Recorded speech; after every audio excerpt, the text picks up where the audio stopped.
Today, we're heading to Berlin. So, pupunta kami sa Berlin to attend church. So, merong Every Nation Church sa Berlin. Tapos, mag-overnight stay na din kami doon para makapasyal kami kinabukasan. Palaglag na yung mga dahon sa puno. But still, ang ganda dito.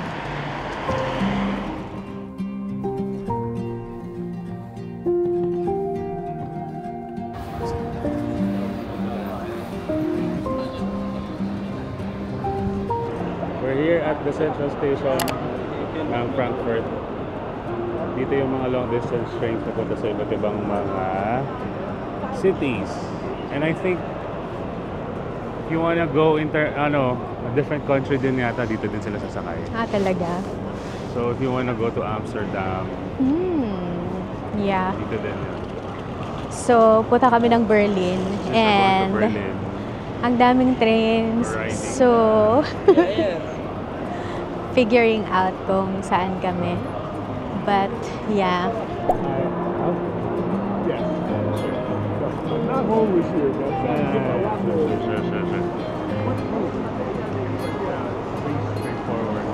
So, libot lang. Well, platform, ayun, 10. So, we're looking for platform 10. You sure we don't need a ticket? Baka we have to scan the QR tapos get a ticket, ganon. Ayun sa kaya natin, ICE 1098. So, this is the central station. Grabe, so busy. Ang daming mga trains. So, waiting lang kami para sa boarding namin at 10 o'clock. So, currently, it's 9:35 a.m. Yung boarding namin is 10 o'clock. Pero mukhang, yeah. Sabi nila maraming mga delay na ride dito. So, for sure, parang delay na din yung biyahe namin. Pero, earlier tayo, di ba? Makakaabot tayo sa service. Oo naman. 5 o'clock pa yung service. So, 5 o'clock yung service sa Every Nation. So, kung 10 o'clock, tapos 4 hours kasi yung biyahe. Darating kami doon ng mga 2 p.m. Hopefully. So, 3. Tapos mag-check-in kami sa hotel and then go to church.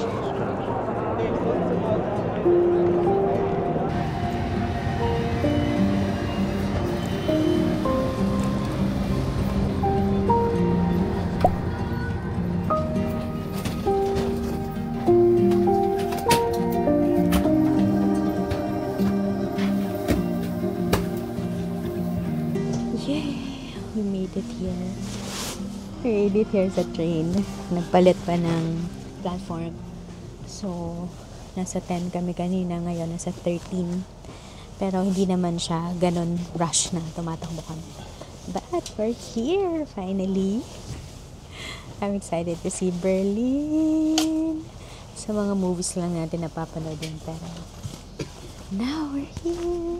So, thank you, Lord, talaga.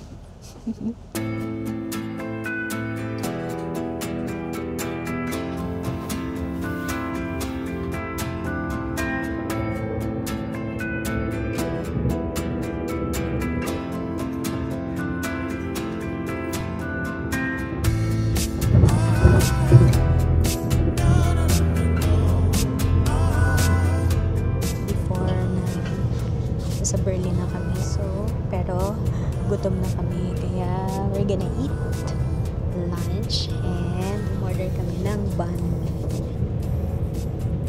And gutom na kami. So, wala silang water. So, puro Coke tayo. Or Fanta. Merong water kaso lang parang nasa 500 pesos siya. So, kain tayo.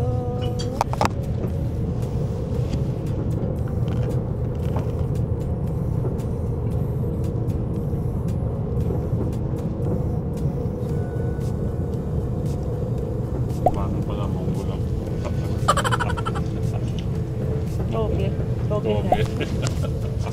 Toge pala yung banh mi. Pero okay na to. Better na to than fish and chips. So, konti na lang. Parang 1 hour na lang.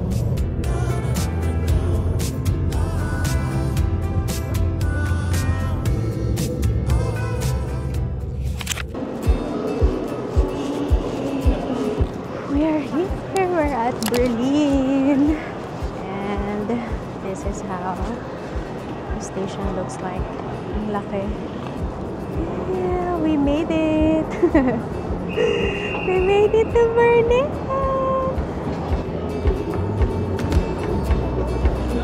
Wow. Ang ganda.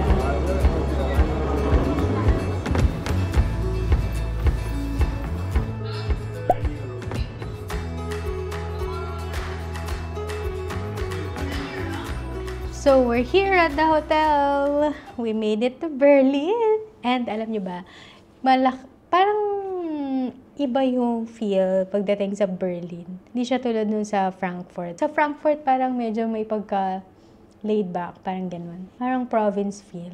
Pero, pagdating mo sa Berlin, grabe pala. Para pala siyang city na sobrang busy ng mga tao. I don't know. Tapos may mga high-rise buildings kasi sa Frankfurt, di masyado. Pero titingnan natin tomorrow kapag naglibot na kami sa Berlin. Puntahan namin yung tinuluyan ni Dr. Jose Rizal. So, yun yung itinerary namin tomorrow. Pero tomorrow, babalik din kami ng Frankfurt kasi doon na kami manggagaling papunta ng UK. So, punta din kami sa UK to visit naman my ate and her family. Tsaka yung twin sister ko, nandun siya. We'll stay there mga 2 weeks sa UK. So, mahaba-haba ang ating vlog kasi puro biyahe tayo, puro pasyal, ganyan. Pero okay lang yan kasi malay natin once in a lifetime lang to, diba? Pero sana hindi naman. Yan! So, ito yung hotel room namin. Yan! Ang ganda ng hotel namin. Tapos tingnan nyo kung ano yung nasa harap ko. Yan yung view ng hotel. Well, building lang din, pero ang ganda ng hotel room. Nakaka-relax. So, yung kulay niya, ang ganda. I'll see you later.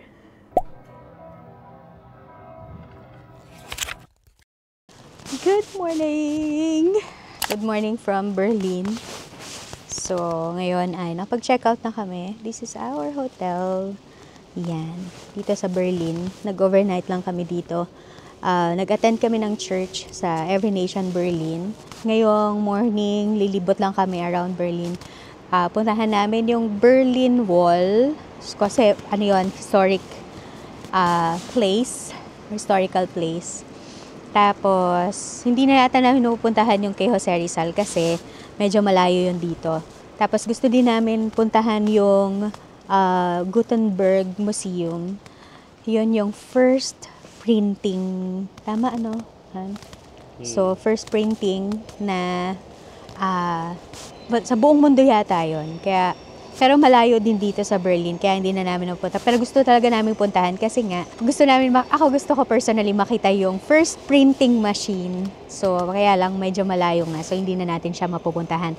Pero, eto, meron ako papakita sa inyo. Nakita nyo yung tower na yan. Ang ganda! Yan. So, hindi ko alam ang tawag dyan. Pero, ito yung place na pinagstayan namin dito sa Berlin.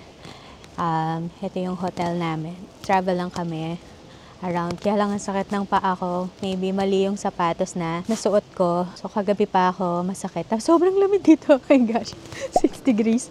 So, hindi ginawa ko. Mas malamig dito kaysa doon sa Frankfurt. Pero yan, tag-along ko kayo dito sa Berlin. Ang saya. Nakatawa. Kaya lang parang paubos na ang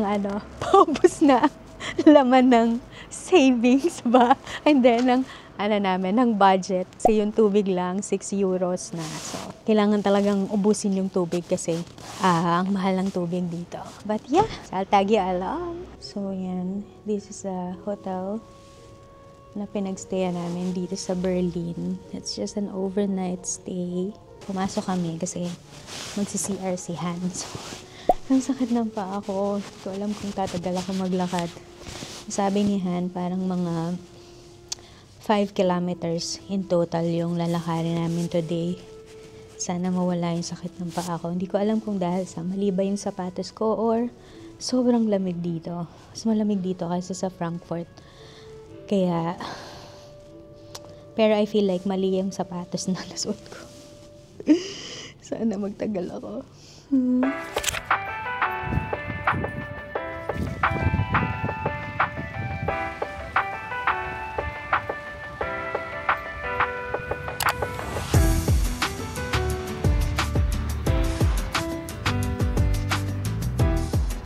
So, kanina, pumasok kami dun sa church, kaya lang, bawal mag-picture, bawal ang camera. So, hindi kami nakapag-picture or video kasi bawal.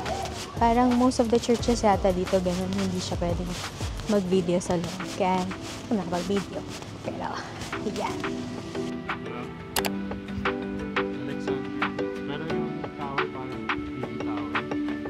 Dito na kami sa parang park to na merong old church. Tapos, you see the tower there. It's a TV tower. And then, meron dito parang statue. Yan siya, na may fountain. It's the 360 degrees of the view. And it's really nice here. Really, really nice.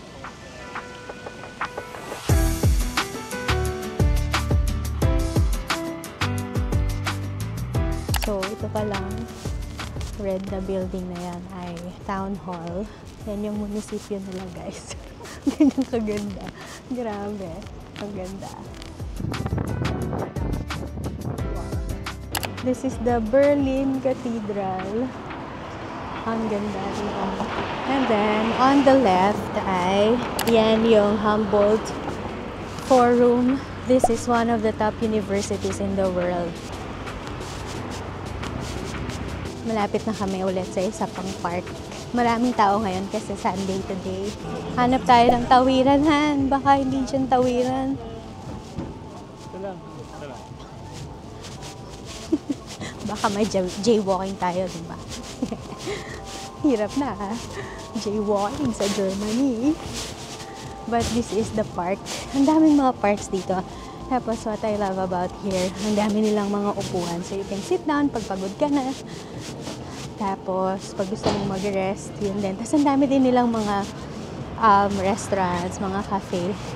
Pero sawa na nga kami sa fish and chips, ganyan. So mga french fries. So, naghahanap na kami ng mga Asian food. But here is the park. Wow. UP. UP naming mahal. So that's a museum. Altes Museum. Altes Museum. And then, ito yung pinakaharap ng church kanina while we're walking. So, yan yung pinakaharap niya. It's a Protestant church. An old building, pero ang ganda pa rin niya. So, tignan natin kung makakapasok tayo doon inside the church. Pero kanina kasi, napasok tayo pero hindi tayo nakapag-shoot. Oh, may bayad pala siya. So, pag pumasok ka sa loob, may bayad na.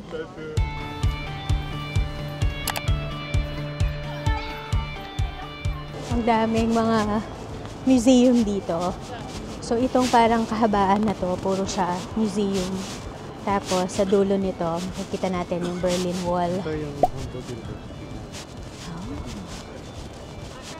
So yun, part lang siya ng ano. Okay. Parang auditorium na yun. Yan.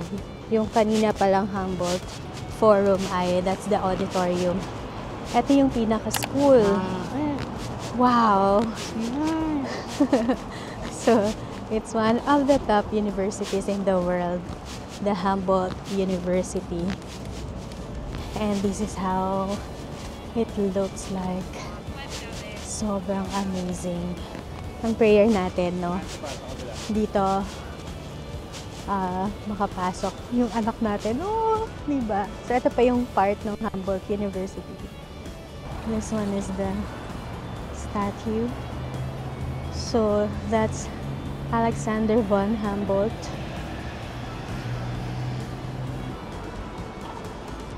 So, meron dyan mga old maps, memorabilias. Grabe, nakaka-amaze yung architecture dito. Grabe, sobrang marvelous, majestic. So awesome. Ang ganda.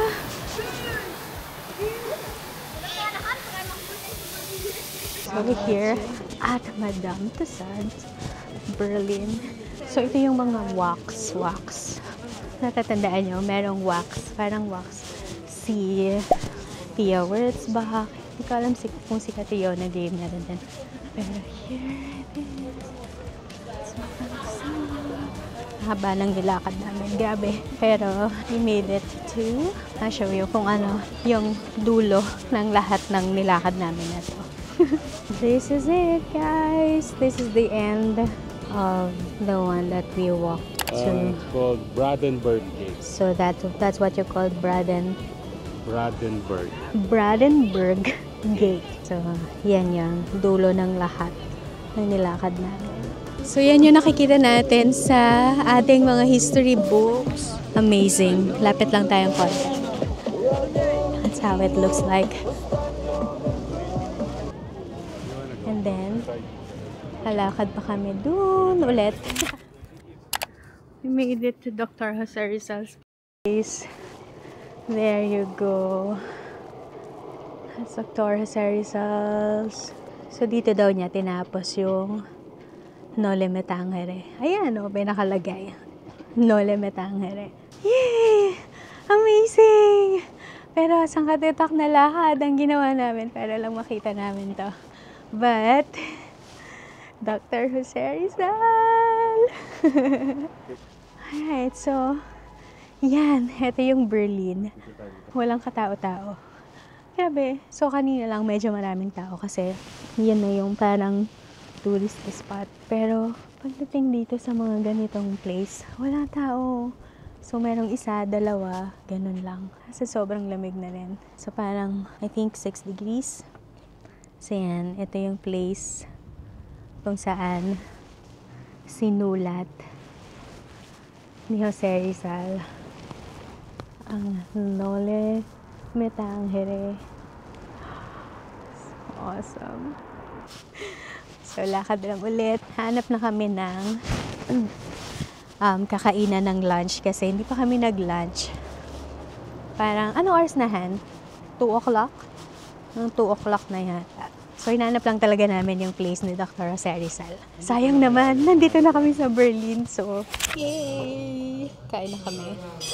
So, naghanap kami ng Vietnamese food so we can eat rice. And finally, may rice na tayo. There!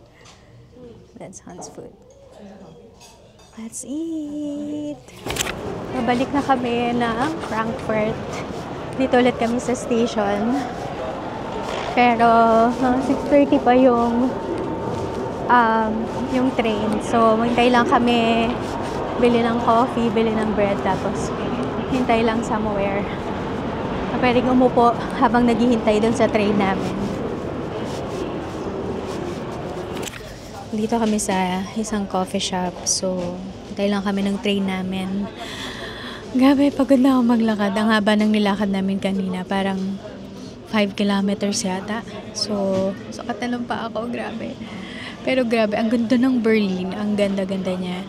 I couldn't believe na merong place na ganun kaganda. Pero ganun kalinis. Amazing. Tapos, yung mga structure, yung mga buildings nila. Grabe, ang ganda. Diba? Wala akong masabi. Puro grabe ang ganda. Because yun talaga siya. Parang I couldn't find any words that would really describe kung ano yung itsura ng Berlin. Pero yung part ng Berlin na pinuntahan namin, ano lang yun, parang yun yung mga historical places, mga museums. So yun yung part ng Berlin. Parang 4 daw yung parts, according kay Rob, 4 yung parts ng Berlin. Yun, isa lang yung napuntahan namin. It's because overnight lang kami dito. Pabalik na kami ng Frankfurt. Tapos tomorrow, lilipad naman kami papunta sa UK naman. So, dalawin ko yung mga ate ko doon. Yung ate ko, tsaka yung kambal ko. Yun, excited ako na makita sila because ang tagal na namin di nagkita-kita. So, yan. Yay, dito na kami sa train. So, super tired, grabe. We're going back to Frankfurt. So, Frankfurt na kami nito. Tapos, overnight lang ulit doon. And then, tomorrow, flight naman going to UK. So, nandito na kami sa Frankfurt airport going to UK. I'm excited kasi makita ko na yung ate ko. Tapos yung kambal ko, si Joyful Mama, nandito na rin. Nasa UK na rin siya.